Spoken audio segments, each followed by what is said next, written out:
Vietnam boat അപകടത്തിൽ മരിച്ച മലയാളി ദമ്പതികളുടെ മൃതദേഹം തിരുവനന്തപുരം വിമാനത്താവളത്തിൽ എത്തിച്ചിട്ടുണ്ട്. AC തോമസ്, ഭാര്യ ലൊവീനി തോമസ് എന്നിവരുടെ മൃതദേഹമാണ് എത്തിച്ചത്. കൊട്ടാരക്കരയിലേക്ക് അല്പസമയത്തിനുള്ളിൽ കൊണ്ടുപോകും.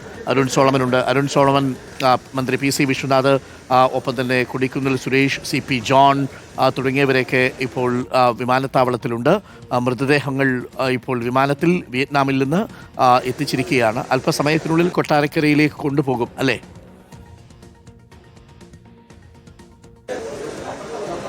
അരുൺ, ഇന്നിപ്പോൾ കുറച്ച് മുൻപാണ് ഈ മലയാളി ദമ്പതികളായിട്ടുള്ള AC തോമസ് അതുപോലെ തന്നെ ലൗനി തോമസ് രണ്ടുപേരെയും ഇപ്പോൾ എയർ ഇന്ത്യ ഫ്ലൈറ്റിലാണ് തിരുവനന്തപുരം എയർപോർട്ടിൽ എത്തിച്ചത്. മന്ത്രിമാരായിട്ടുള്ള PC Viswanath, CP John, Kodikunnil Suresh MP അടക്കമുള്ളവരാണ് ഇപ്പോൾ ഈ മൃതദേഹം തിരുവനന്തപുരം എയർപോർട്ടിൽ ഏറ്റുവാങ്ങിയത്. ഇവിടെ അന്തിമോപചാരം അർപ്പിച്ചതിന് ശേഷമായിരിക്കും കൊട്ടാരക്കര താലൂക്ക് ആശുപത്രിയിൽ കൊണ്ടുപോകുക. ഇന്ന് മോർച്ചറിയിൽ വച്ചതിന് ശേഷം നാളെയോടുകൂടിയാണ് സംസ്കാര ചടങ്ങുകൾ നടക്കുക.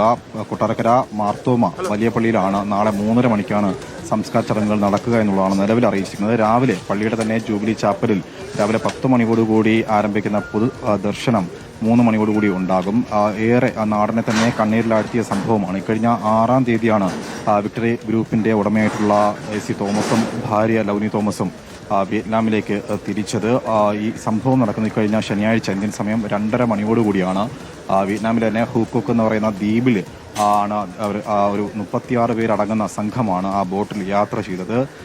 കടൽക്ഷോഭം കാരണമാണ് പ്രാഥമികമായിട്ടുള്ള വിലയിരുത്തൽ ഈ അപകടത്തിന്റെ പ്രധാനമായും. നിലവിൽ ഈ ബോട്ട് അപകടത്തിൽ 15 പേരാണ് നിലവിൽ മരണപ്പെട്ടത്. അതിൽ 21 പേർ രക്ഷപ്പെട്ടു എന്നുള്ളത്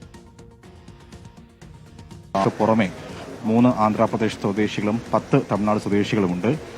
ഇതിൽ വിക്ടറി ഗ്രൂപ്പിന്റെ തന്നെ 300ഓളം വരുന്ന തൊഴിലാളികൾ, അതുപോലെ തന്നെ കൊട്ടാരക്കരയിലെ നാടും കുടുംബവും ഒക്കെ വളരെയധികം ഒരു സങ്കട കടലിരമ്പമായി മാറിയിരിക്കുന്നു എന്നുള്ളത് തന്നെയാണ് ഈ ദിവസങ്ങളിൽ നമുക്ക് അറിയാൻ സാധിക്കുന്നത്. കാരണം കഴിഞ്ഞ കുറേ വിദേശയാത്രകളൊക്കെയും അദ്ദേഹം മാറ്റിവെച്ചതിന് ശേഷമാണ് ഇത്തവണ അദ്ദേഹം ഭാര്യയും കൂട്ടി ഈ ഒരു യാത്രയ്ക്ക് പോയത്. ഈ ബോട്ട് അപകടം നടക്കുന്നതിന് ഏതാനും നിമിഷങ്ങൾക്ക് മുമ്പ് തന്നെ കുടുംബത്തിന്റെ വാട്സപ്പ് ഗ്രൂപ്പിലൊക്കെ അദ്ദേഹം സന്ദേശങ്ങൾ അയച്ചിരുന്നു. ഒരുപക്ഷെ രണ്ടുപേരും സന്തോഷത്തോടുകൂടി മടങ്ങി വരുമ്പോൾ, സ്വാഭാവികമായും വിദേശത്ത് നിന്നൊക്കെ മടങ്ങി വരുമ്പോൾ സമ്മാനപ്പൊതികളും അതുപോലെ തന്നെ കണ്ട കാഴ്ചകളൊക്കെ പങ്കുവെക്കുന്ന ഒരു AC തോമസിനെയും അതുപോലെ തന്നെ ഭാര്യയും ഒക്കെ കാണാനായിരിക്കാം ഒരുപക്ഷെ ആ കുടുംബവും ബന്ധുമിത്രാദികളും ഒക്കെ കാത്തിരുന്നത്. പക്ഷേ അവരെ സങ്കടത്തിലാഴ്ത്തിയാണ് ഇപ്പോൾ രണ്ടുപേരും ആ ചേതനയേറ്റ ശരീരമാണ് ഇപ്പോൾ നമ്മുടെ ഈ കൊട്ടാരക്കരയിലേക്ക് തിരിച്ചെത്തുന്നത്. ഇപ്പോൾ അന്തിമ ഉപചാരം അർപ്പിക്കുന്ന ദൃശ്യങ്ങളാണ് കാണുന്നത്. മന്ത്രി PC വിശ്വനാഥ്, അതുപോലെ തന്നെ CP John, Kodikunnil Suresh MP എന്നിവരുടെ സാന്നിധ്യത്തിലാണ് ഇപ്പോൾ ഈ മൃതശരീരം തിരുവനന്തപുരം എയർപോർട്ടിൽ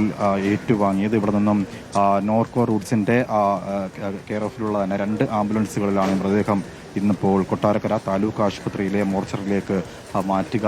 ഇന്ന് ഈ മോർച്ചറിയിൽ സൂക്ഷിക്കും. നാളെ രാവിലെ ആയിരിക്കും ഈ മാർത്തോമ വലിയ പള്ളിയിലുള്ള ജൂബിലി ചാപ്പലിൽ രാവിലെ തന്നെ ആരംഭിക്കുന്ന പൊതുദർശനം 3 മണിക്ക് ശേഷമായിരിക്കും സംസ്കാര ചടങ്ങുകൾ ആരംഭിക്കുക. വലിയ പള്ളിയിലെ തന്നെ ഈ കുടുംബ കല്ലറയിലാണ് ഇരുവരുടെയും സംസ്കാര ചടങ്ങുകൾ നടക്കുക എന്നുള്ളതാണ് നിലവിൽ കുടുംബം അറിയിച്ചിരിക്കുന്നത്. എന്തായാലും അത്യാവശ്യം വേണ്ടുന്ന ബന്ധുക്കളൊക്കെയും ഇന്നിപ്പോൾ ഈ തിരുവനന്തപുരം ഡൊമസ്റ്റിക് എയർപോർട്ടിലെ മൃതദേഹം ഏറ്റുവാങ്ങാനായി എത്തിയിട്ടുണ്ട്.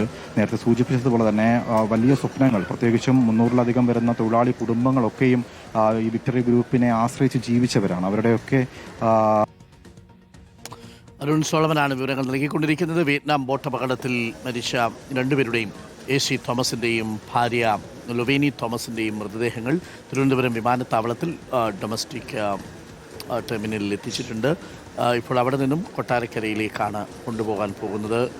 ഈ തോമസിൻ്റെ ബന്ധുക്കളും സുഹൃത്തുക്കളും വിക്ടോറിയ ഗ്രൂപ്പിലെ പ്രവർത്തകരുമൊക്കെ ഇപ്പോൾ എയർപോർട്ടിലേക്ക് എത്തിച്ചേർന്നിട്ടുണ്ട്. അല്പസമയത്തിനുള്ളിൽ റോഡ് മാർഗം തിരുവനന്തപുരത്ത് നിന്നും കൊട്ടാരക്കരയിലേക്ക് തോമസിൻ്റെയും ലൊവീനി തോമസിൻ്റെയും മൃതദേഹങ്ങൾ കൊണ്ടുപോകും. ഇപ്പോൾ അവിടെ വിമാനത്താവളത്തിൽ ജനപ്രതിനിധികളുണ്ട്. കൊടിക്കുന്നിൽ സുരേഷിനെ പ്രേക്ഷകർക്ക് കാണാം. PC വിശ്വനാഥും CP ജോണും വിമാനത്താവളത്തിലുണ്ടായിരുന്നു. വിനോദയാത്രയ്ക്ക് പോയ ഇരുവരും ഈ ഒരു സ്പീഡ് ബോട്ടിലാണ് അവസാനം യാത്ര നടത്താൻ ഇറങ്ങിയത്. ആ സമയത്ത് അതിന് തൊട്ട് മുമ്പും വീട്ടിലേക്ക് കുടുംബ ഗ്രൂപ്പുകളിലെല്ലാം തന്നെ വാട്സപ്പ് സന്ദേശങ്ങൾ കൈമാറിയിട്ടുണ്ട്. അവിടെ നിന്ന് പകർത്തിയ ദൃശ്യങ്ങളും തോമസും ഭാര്യ ലൊവേനി തോമസും ഗ്രൂപ്പിൽ പങ്കുവയ്ക്കുകയും ചെയ്തിട്ടുണ്ട്. വളരെ അപ്രതീക്ഷിതമായിട്ടാണ് അപകടം സംഭവിച്ചത്. പ്രിയപ്പെട്ട പ്രേക്ഷകരെ, വളരെ വേദനയുള്ള നിമിഷമായിട്ടത് മാറുകയായിരുന്നു. ഏറെ സന്തോഷത്തോടു കൂടിയാണ് ഇരുവരും വിദേശയാത്രയ്ക്ക് ഒരുങ്ങിയത്. ആ വിദേശയാത്രയ്ക്ക് ശേഷം സന്തോഷത്തോടു കൂടി മടങ്ങിയവരവിനൊരുങ്ങവെയാണ് സ്പീഡ് ബോട്ടിൽ ഈ ഒരു അപകടമുണ്ടാകുന്നത്. ഇരുവരും മരിച്ചു. വല്ലാത്ത വേദനയുള്ള നിമിഷങ്ങളാണ്. ഇവരോടൊപ്പം യാത്ര ചെയ്ത പലരും ഇപ്പോൾ നാട്ടിലേക്ക് തിരികെ എത്തിയിട്ടുണ്ട്. അല്പസമയത്തിനുള്ളിൽ വിമാനത്താവളത്തിൽ നിന്നും മൃതദേഹം കൊട്ടാരക്കരയിലേക്ക് കൊണ്ടുപോകും. അവിടെ ജനപ്രതിനിധികളും മന്ത്രിമാരും വിമാനത്താവളത്തിൽ മൃതദേഹം സ്വീകരിച്ചു. ഇനി ആംബുലൻസിലാണ് കൊണ്ടുപോകുന്നത്.